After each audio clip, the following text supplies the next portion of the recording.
अस्सलामुअलैकुम। हम उर्दू की किताब चंपा के कुछ टॉपिक्स लिखने जा रहे हैं, जिसमें कुछ सबक भी शामिल है और कुछ एक्सरसाइज भी। तो शुरुआत हम खुलासा निगारी से करेंगे, जिसको हम समराइजेशन कहते हैं, समरी लिखना कहते हैं। किसी इबारत की गैर ज़रूरी तफसीलात को निकाल कर असल वाक़यात या मरकज़ी ख्याल को जामे अंदाज में दोबारा लिखने को खुलासा निगारी कहते हैं। मुतरादिफ अल्फाज के इस्तेमाल से इबारत का खुलासा लिखने में मदद मिलती है। मुतरादिफ मतलब हम माने लेकिन आसान। तो भीख मांगने वाले को डैश कहते हैं, तो यहाँ से चुन के लिख लीजिए, भिखारी कहते हैं। तो इसी तरह से बाकी पूरे जुमले लिखिए। इन जुमलों का खुलासा लिखिए। एक भीख मांगने वाले ने मोटर कार चलाने वाले को रोककर भीख मांगी। तो भीख मांगने वाले बहुत लंबा हो गया, इसको आसान कर लीजिए। एक भिखारी ने तो मोटर कार चलाने वाले को रोक कर भीख मांगी। इसको और कम अल्फाज में करके आसान से आसान करके लिखिए। मोटर कार चलाने वाले ने गुस्से से कहा, तुम कोई काम क्यों नहीं करते? भीख मांगने वाले ने कहा, मैं पढ़ नहीं सकता। तो पढ़ नहीं सकता को आप लिख सकते हैं, मैं अनपढ़ हूँ, इसलिए नौकरी नहीं मिलती। तो इस तरह से इन्होंने इसको आपको आसान अल्फाज में लिखना है। फिर माजी हाल मुस्तकबिल के जुमले बनाइए। अली खाना खाता है, अली खाना खा रहा है, अली खाना खा रहा था, अली खाना खाएगा।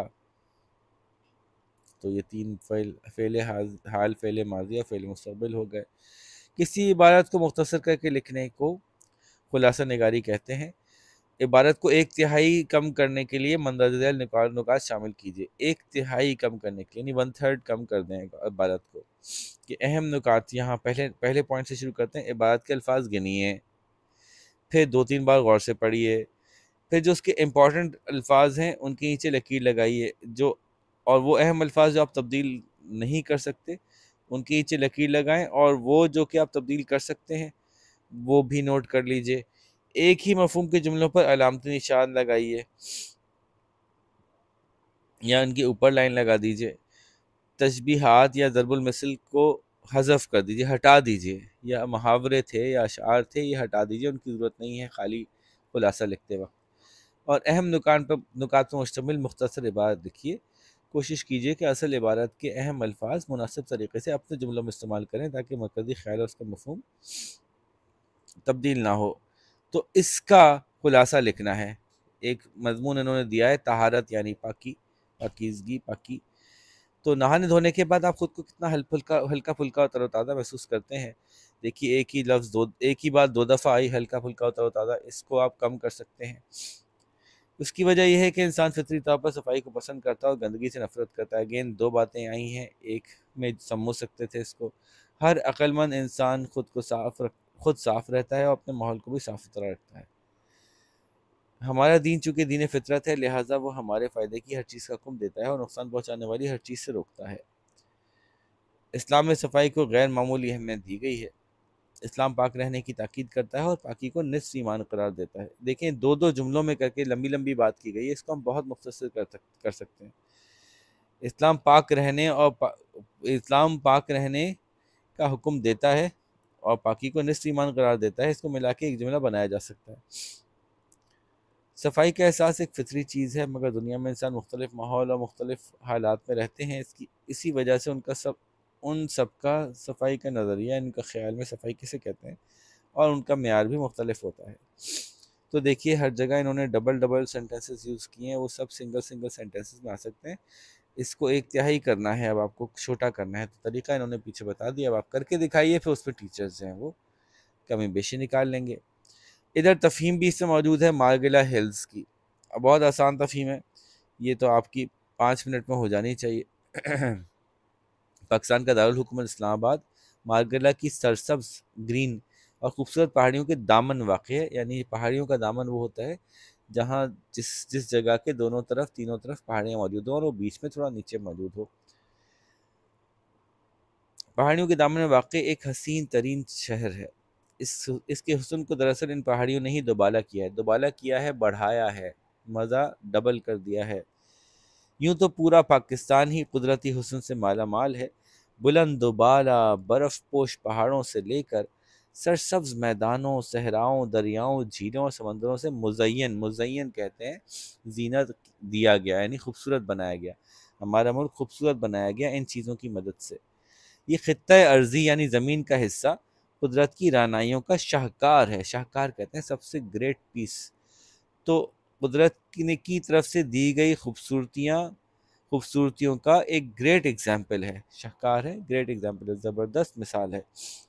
यहाँ हर मौसम अपनी बहार दिखाता है, क्योंकि बहुत सी दुनिया के मुल्क ऐसे हैं जहाँ पे के बहुत सारे मौसम नहीं भी आते, और रंग बिखेरता है, यानी हर तरफ कभी मौसम ऑटम के आते हैं तो ऑरेंज हो जाते हैं, गर्मी आती है तो ग्रीन हो जाते हैं, तो मुख्तलिफ रंग बिखरते हैं। गर्ज ये कि ममलिकत खुदादाद अल्लाह की तरफ से दी गई हुकूमत पाकिस्तान, मुल्क पाकिस्तान को रब कायनात यानी अल्लाह ताला ने दुनिया की हर नेमत से मालामाल किया है। जो अल्फाज आपको मुश्किल लगे खुद से अंडरलाइन कीजिए, मतलब मैं बताता जा रहा हूँ, मेरी वीडियो को सुन के उन मतलब उन मानी को अपनी कॉपी में नोट डाउन ज़रूर कीजिए। मार्गला की पहाड़ियाँ भी कुदरत की सन्नाई का अनमोल शाहकार हैं। सन्नाई कहते हैं कारीगरी, वर्क्समैनशिप। ये मरी के कोहिस्तानी सिलसिले का तसलसल और कोहे हिमालय का दामन है।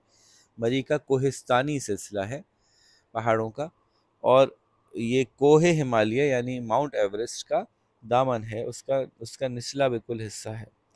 ये मशरिक़ से मगरिब तक 12,605 हेक्टर्स रकबे पर मुहित है पर मुश्तमिल है, फैला हुआ है। मगरिब की जानिब बुलंदी 685 मीटर और मशरक़ की जानिब 1604 मीटर तक बुलंद है मार्गला की पहाड़ियाँ।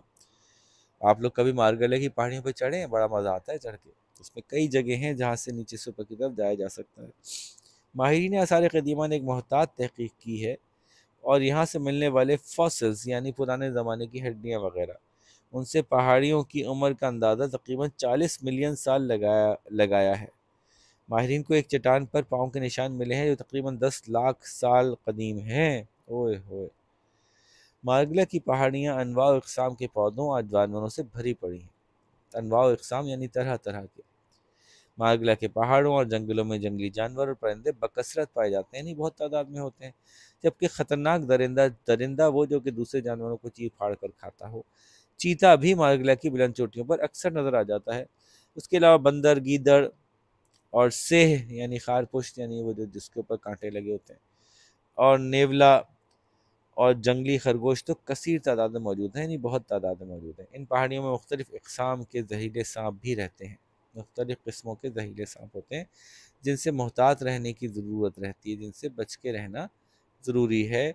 यहाँ परिंदों की 300 से ज़्यादा इक़साम यानी किस्में पाई जाती हैं, जबकि पूरे पाकिस्तान में 667 इक़साम हैं, यानी पाकिस्तान में से आधी तो यहीं पाई जा रही हैं। रंग बिरंगी चिड़ियाँ, सफ़ेद और पीले रंगों की बुलबुल, कोयल, मोर, तीतर, बटेर, फाख्ता, उकाब, हिमालय के गिद्ध, चकोर, चंडोल, मुख्तलिफ इक़साम के तोते, कौवे और दीगर परिंदे पाए जाते हैं। तकरीबन 54 इक़साम की तितलियाँ, 37 इक़साम की मछलियाँ और छोटे और बड़े ममालिया जानवर यानी दूध पिलाने जानवरों की बहुत सी किस्में भी यहाँ पाई जाती हैं मार्गला हिल्स में। वफाकी दारुल हुकूमत यानी हमारे मुल्क का दारुल हुकूमत का तरक्याती इदारा CDA, सेंट्रल डेवलपमेंट अथॉरिटी, यहाँ हर साल बाकायदगी से शजरकारी करता है, यानी दरख्त लगाता है। हज़ारों पौधे लगाए जाते हैं। सयाहत के हवाले से मार्गला में पीर सुहावा, दामन कोह, शाह दरा और सैयदपुर, बहुत से लोग उसको सैदपुर भी कहते हैं, अहम मकामात हैं। ये अहम जगह हैं जहाँ पे आप घूम सकते हैं। मार्गला की पहाड़ियों पर पैदल चलने के लिए बतौर ख़ास मुख्तलिफ हाइकिंग ट्रैक्स ही बनाए गए हैं, जैसे मैंने अभी कहा था आपसे, इनको ट्रेल्स भी कहा जाता है। मार्गला की पहाड़ियों में बहुत से गांव भी मौजूद हैं जहां बड़ी तादाद में लोग सदियों से आबाद हैं। यहाँ कुदरती आबशारें और चश्मे भी जा बजा मौजूद हैं। अलगर्ज यानी फाइनली सेइंग कंक्लूसिवली, मार्गला हिल्स सैर व तफरी के लिए एक बेहतरीन और सेहत अफजा मकाम है, जहाँ पे जाके सेहत बेहतर हो। मार्गला की पहाड़ियों को नेशनल पार्क का दर्जा दिया गया, यानी वो जगह जहाँ पे कि आप शिकार वगैरह नहीं करते, जहाँ पे कि आप दरख्त नहीं काट सकते। ताहम यहाँ के कुदरती माहौल को मुख्तलिफ किस्म के ख़तरात का सामना भी है। टेक्सिला के करीब मार्गिला की पहाड़ियों को काट कर बजरी तैयार की जाती है, जिससे न सिर्फ पहाड़ ख़त्म हो रहे हैं बल्कि माहौलियाती आलूदगी में बेपनाह इजाफा हो रहा है। लकड़ी को बतौर ईंधन इस्तेमाल करने के लिए गैर कानूनी तौर पर दरख्तों को बेदरीग यानी बगैर किसी खौफ के काटा जा रहा है। गर्मियों में आग भड़क उठने से न सिर्फ जंगलात तबाह हो जाते हैं बल्कि यहाँ के जानवर और परिंदों की जिंदगियों को भी शदीद खतरात लाक हो जाते हैं। गर्मियों में आग क्यों भड़क जाती है कि बाज़ दरख्त गर्मियों में सूख जाते हैं और सूखने के बाद जब वापस में रगड़ते हैं तो उससे आग लग जाती है। वैसे ज़्यादातर आग जो है ना मार्गिला हिल्स की पहाड़ियों में वो लोगों की लापरवाही से भी लगती है। जब लोग सिगरेट जला के छोड़ आते हैं और पत्तों पे छोड़ते हैं तो पत्तों पे पत्ते आग पकड़ लेते हैं, सूखे पत्ते, या बैठे जनाब बारबेक्यू कर रहे हैं और फिर उसकी वजह से आग फैल गई। अब इन दर्ज झेल सवालों के जवाब लिखिए। ये सारे बहुत आसान सवाल हैं, इनको आप आराम से कर सकते हैं। पाकिस्तान को किस किस नेमत से मालामाल किया गया है, मार्गिला हिल्स का रकबा और ऊंचाई कितनी है, चैप्टर में गिवन है। कोई सवाल ऐसा नहीं है जो कि मुश्किल लग रहा हो। आपके ख्याल में सबसे ज़्यादा दिलचस्प खसूसियत क्या है, ये आप खुद अपनी तरफ से लिख सकते हैं। सवाल नंबर 7, कुदरती माहौल को किन खतरात का सामना है, इस नंबर वाइज लिखिए, ये भी आप खुद लिख सकते हैं। अगर यही हालात रहे तो चंद साल बाद मार्गिला हिल्स कैसे हो जाएंगी, ये आपको सोच के लिखना है। मार्गिला हिल्स को बचाने और आलूदगी के मसले को हल करने के लिए तजावीज़ लिखिए नंबर वाइज के आपके ख्याल से क्या क्या करना चाहिए। लो भाई, अगर यही कर लेते तो आपके जो है वो पूरा चैप्टर कंप्लीट हुआ और बड़े आसानी के साथ आपने जो है वो इसके सारे सवाल सॉल्व कर लिए। शाबाश। अब ये करके टीचर को चेक कराइए। आपसे जल्द मुलाकात करेंगे। अपना ख्याल रखिएगा। अल्लाह हाफिज़।